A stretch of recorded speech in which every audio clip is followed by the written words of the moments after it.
Em 1996, a Nissan iniciou testes em grande escala com a transmissão toroidal, com a ajuda de um novo sistema de controle informatizado. Este era um teste de durabilidade de 40 mil quilômetros, um grande passo na viabilização da transmissão toroidal. Mas o teste não foi perfeito.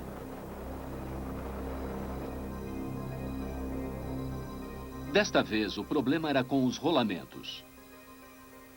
Os rolamentos ficam sujeitos a forças poderosas exercidas pelos discos em alta rotação. Seu movimento é suportado por mancais.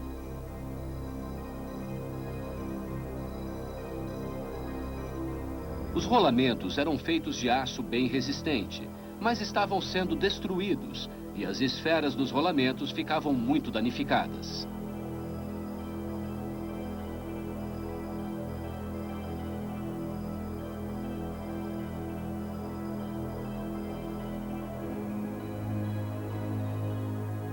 As peças foram examinadas minuciosamente e os temores dos engenheiros foram confirmados.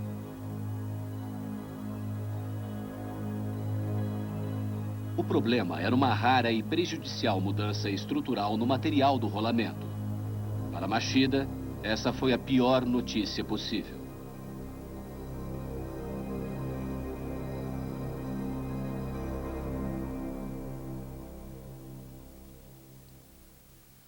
Se você tenta e tenta e os resultados são sempre ruins, você desiste. Mas se consegue um só resultado bom, você se pergunta por quê. Tivemos ocorrências de danos estruturais, mas também tivemos casos em que isso não acontecia. Queríamos saber o que era para esclarecer tudo.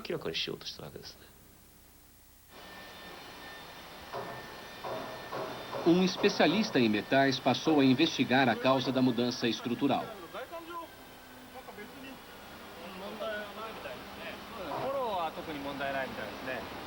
Yasuo Murakami já analisara as causas de muitos outros problemas envolvendo rolamentos.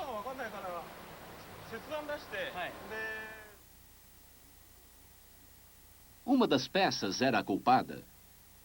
Seria uma impureza? Murakami verificou todas as possibilidades.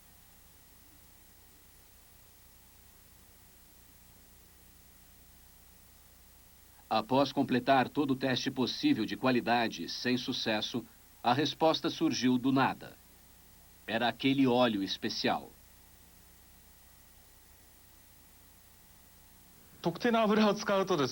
Eu sabia que a mudança estrutural ocorrera quando o óleo especial foi usado. Aí eu pensei, talvez não seja a carga, o problema pode ser o óleo. Então eu tentei usar aquele óleo. E toda vez o mesmo problema ocorria. E a destruição era bem rápida. Então eu tive que concluir que havia uma reação entre o óleo e o metal. A reação estava causando uma mudança interna na estrutura.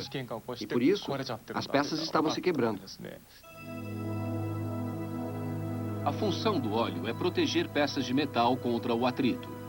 Era quase inacreditável, mas esse tipo específico de óleo tinha o poder de destruir peças de metal. Murakami imediatamente comunicou sua descoberta ao homem que havia desenvolvido o óleo, Hitoshi Ata, da Idemitsu Kosan.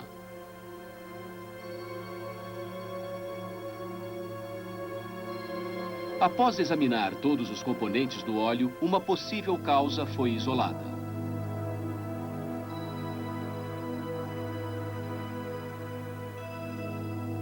Os polissulfitos contidos nos aditivos.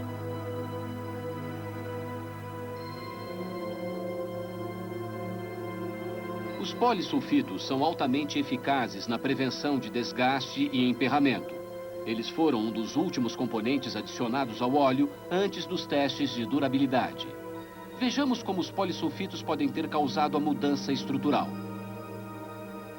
Parece que quando os polissulfitos ficam sujeitos a alta temperatura e a alta pressão por um longo tempo, suas características se alteram. Eles começam a romper a película protetora na superfície do aço. Então, Átomos de hidrogênio liberados das moléculas de óleo, sob alta pressão, penetram e danificam o aço.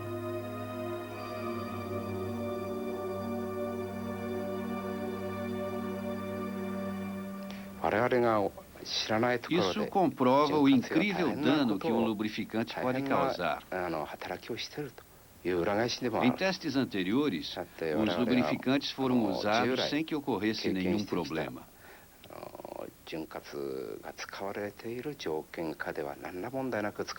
Mas aí aparece um novo equipamento ou máquina, e você pode ter condições ainda mais extremas.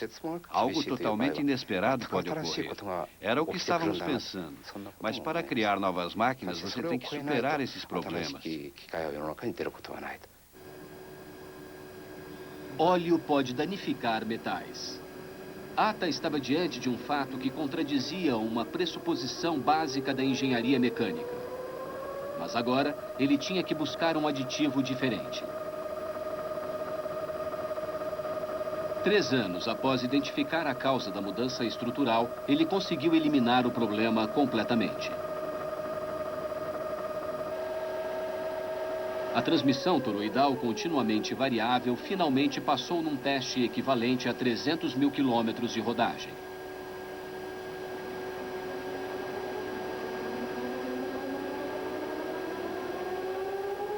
...21 anos e 7 meses se passaram desde que Hisashi Mashida deu início ao projeto. Eu estava fazendo algo pioneiro em todo o mundo. Eu sabia que estava na dianteira. Foi isso que me incentivou. E se eu tivesse parado na metade? Eu poderia encontrar outro projeto como esse? Algo que ninguém mais no mundo estivesse fazendo? A possibilidade era quase zero. Eu apenas continuei insistindo. Eu sabia que minha hora chegaria.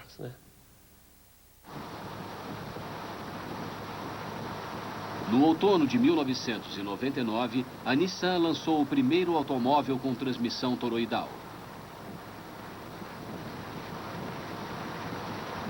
Em março desse ano, a montadora francesa Renault assumiu o controle acionário da Nissan por 5 bilhões e 200 milhões de dólares.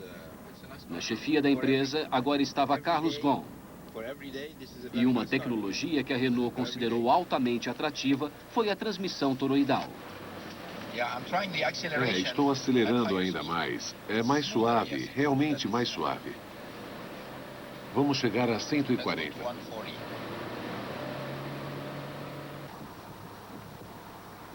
A transmissão toroidal desenvolvida no Japão causou uma nova corrida de pesquisa entre todos os fabricantes de automóveis.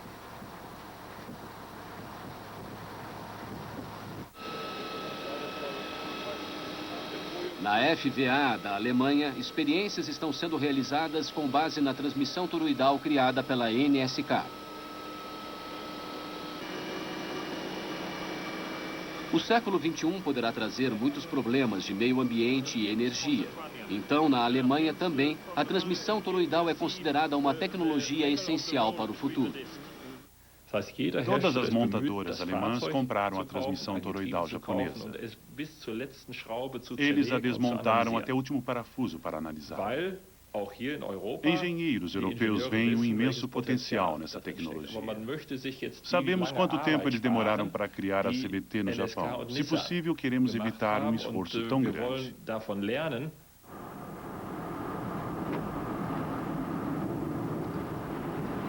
Nesse ínterim, nos Estados Unidos, a maior montadora do mundo, a General Motors, já está de olho nessa avançada tecnologia. Na GM, pesquisadores conduzem testes de resistência com uma transmissão toroidal criada por outro fabricante. A pequena vantagem do Japão já está sendo ameaçada pela concorrência global.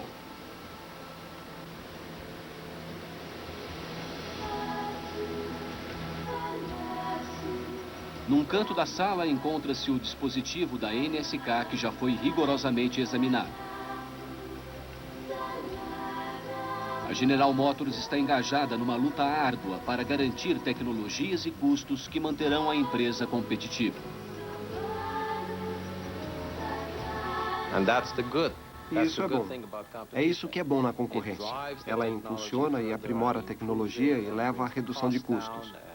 Sem a concorrência, nós estaríamos andando em carroças e cavalos até hoje. Então, é bom que haja a concorrência, uma concorrência saudável, é claro.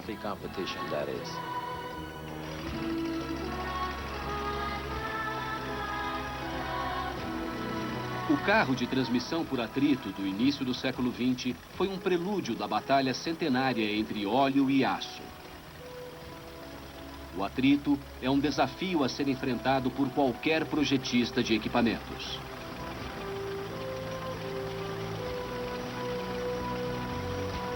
A revolução tecnológica alcançada por uma máquina, como o automóvel, pode representar inovações em muitas outras máquinas.